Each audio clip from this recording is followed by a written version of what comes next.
Before there was the Creaking, or even the Pale Garden, there was an old rule. Take only what you need and leave the rest behind. If you dare to challenge the forest, then beware, because the most dangerous things happen when you don't pay attention.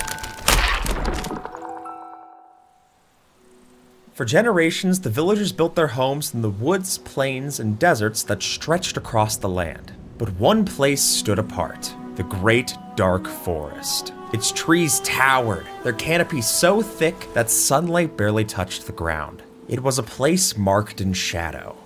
Yet the forest teemed with life. Frolicking animals thrived in its cool shade, and enormous mushrooms grew as tall as trees. The villagers saw this place as sacred, untouched, unchanged, and solely belonging to nature. But not everyone saw it that way. The Illagers, a clan of exiles, saw no beauty here, no sanctity. They sought to build their mansion in the forest. Its trees were merely obstacles to that goal, and obstacles were meant to be destroyed. Their leader, Marwood, gave the order. Follow my lead. He readied his axe and struck the first tree, sending it crashing to the ground. The other Illagers promptly followed. The mighty dark oaks groaned with every axe swing until they toppled lifelessly to the ground. The villagers watched in silence, completely appalled. But they were a peaceful people with no means to fight. What were they supposed to do? Suddenly, a voice of reason rose from the crowd. An old cleric stepped forward. Wise and unafraid, he approached the Illager leader and his son, Reedon. His warning was simple and his voice calm. Disturb the balance of nature, and nature will retaliate. Nature will retaliate. Marwood stared for a second before laughing at the old man. You are a fool, cleric. Trees do not think. And clearly, neither do you. As the cleric turned to leave, Reedon stood alone, the old man's warning echoing in his mind. That night, the Illagers set up camp. While the rest of the Illagers celebrated a hard day's work, Marwood stood alone, basking in all that they'd accomplished. Below him, a massive field of tree stumps stretched beneath the moonlight. To Marwood, it was a glorious sight, and he was eager to continue their work in the morning. While his father plodded, Reedon noticed something strange.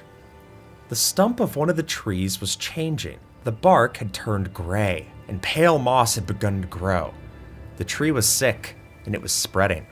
But his father didn't seem to notice, or at least, didn't seem to care. Marwood retired to his tent without a second thought. Yet Reedon couldn't shake a certain feeling. Should they have listened to the cleric's warning? The forest was quiet as the Illager army slept through the night. What they found when they awoke shocked the Illagers. The clearing had transformed. Gray moss stretched across the ground, smothering the grass and creeping onto nearby trees. The stumps from the day before were lifeless, piercingly white to their core. It was haunting. Reedon stepped back, stunned. He feared that the moss could be dangerous, but his father waved it off. Moss grows on dead logs, he said, brushing aside the boy's concern. His focus stayed unchanged, toward the future, a dream. He envisioned a grand woodland mansion, bigger than any structure the world had ever seen. Taller, stronger, built from the finest dark oak. Its construction would be a monumental feat, and every second spent worrying about moss was a second wasted. Get back to work! The Illagers hacked a path deeper into the forest, leaving a wake of wooden corpses behind. Pale moss crept ever closer to where they worked, moss draped in long, sickly strands from the dying branches. The infection was clearly spreading. A few Illagers hesitated. They glanced nervously at the pale, lifeless trees, somewhat confused and somewhat frightened. Ignore them! Chop only the dark ones! And so they did. As the axes fell, Reedon pleaded with his father. Why don't we replant some of the trees? We take so much from the forest. Why not give something back? His father spun to face him, startling the boy. Don't be foolish, boy. Replanting these trees will double the time it takes to gather logs. Besides, once I've built my mansion, we won't need any more wood. Who cares if a few trees are dying? He stormed away before the boy could respond. Quietly, Reedon bent down, retrieved some dark oak saplings from the forest floor, and planted them. If his father couldn't give back to the forest, then he'd do what little he could on his own. As he placed the saplings down, he noticed a small gray flower bud swaying in the breeze, growing near the pale moss. It wasn't like any flower Reedon had ever seen. The boy knelt closer. He wondered what this strange flower might look like when it finally bloomed. The sun sank lower in the sky as the day came to an end, but Marwood grew impatient. He rallied his troops, ordering them to continue their work into the night. The Illagers hesitated. Concern flickered on their faces. But the fear of disobeying their leader outweighed their unease, so they returned to the task at hand. Reedon couldn't help but to express his concern to his father. "Isn't it dangerous to be swinging axes in the dark?" But not too dark to replant. Is that so? If you're going to outright disobey me, then you can return to the camp." Reedon tried to argue, but his voice failed. It was hopeless. It became increasingly difficult to find any trees remaining that weren't infected. The pale moss had coated everything in sight. This slowed their pace, so Marwood made a decision. "Cut the pale ones as well," he commanded. "They'll make for fine floorboards." In the faint moonlight, the Illagers could barely make out the trees as they worked, struggling to place their axe swings in the dark. But what they eventually found was hard to miss, as one of the trees gave way into a large clearing. It was vast, its ground overtaken entirely by pale moss, and at the center stood a magnificent tree, taller than they'd ever seen before. It appeared to watch over them, its trunk wide and ancient. Embedded in its bark was something incredible, a glowing core pulsating with life. The Illagers stepped forward awestruck as hundreds of tiny flowers bloomed around them. Their buds unfurled, revealing glowing eyes within. If only Reedon was there to witness it. But the leader couldn't have cared less for the flowers, for he had his eye on the tree's core. "Perfect. What better trophy than the heart of the largest tree in the forest?" he muttered to himself. Marwood gripped his axe and brought it forward with all of his might, driving it deep into the glowing core.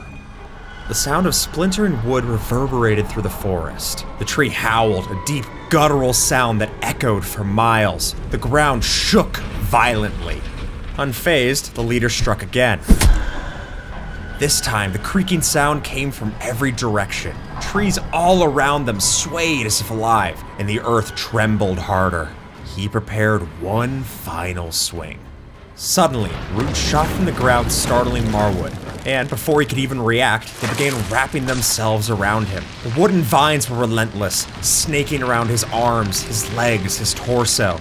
They pulled him closer to the glowing core, binding him to the great tree. The forest grew louder, the sound turning into a horrible wail. The other Illagers watched on in horror, before quickly turning to run from the scene, abandoning their leader. The roots twisted tighter, pulling him into the tree's bark. Quickly, his body began to change. Wood spread across his skin, fusing with his flesh. His limbs lengthened unnaturally, and his body bent at odd angles. His face distorted until glowing eyes the color of resin forced themselves open, one by one. His transformation was excruciating, but Marwood's screams were muffled by the roots around him. His body fell limp, fused to the tree. The Illager army burst into camp, mortified by what they'd witnessed. They were inconsolable. After learning of his father's demise, Reedon retreated to his tent alone, his heart heavy with anger and regret. He argued with his father just the day before, and the words still stung. The silence of the camp weighed on him that night, and he fell asleep in tears, wishing he could speak to his father one last time. Deep in the shadows, a wooden monster stirred, a complete distortion of who he used to be. As he tried to reach past the garden, the heart of the forest kept him from leaving. There was no use. His decisions were no longer his. The dark forest had reclaimed its debt. The next morning, as the other Illagers packed up camp, Reedon stayed behind. Quietly, he took discarded saplings and planted them in the pale moss. One by one, he dotted the clearing with new life. The others did not join him. Fear of the forest had overtaken them, and they were frightened to stay any longer. Reedon crouched beside a sapling, watching it take to the soil. It's not much, but it's a start. He used bone meal to fertilize the saplings, and as they grew, the forest seemed to let out a sigh of relief, its aching dulling to a whisper. All the while, the Creaking watched from a distance. His glowing eyes lingered on the boy. It made no move to stop him, no sound to frighten him. It only watched, solemn and still, as his son did what he himself could not. With each new tree, the dark forest began to heal, and the gray moss disappeared. Still, at the center of the forest, the pale garden remained, its haunting beauty a reminder of what was lost. And that beauty would remain, as anyone who dared to challenge the forest again wouldn't be traveling alone.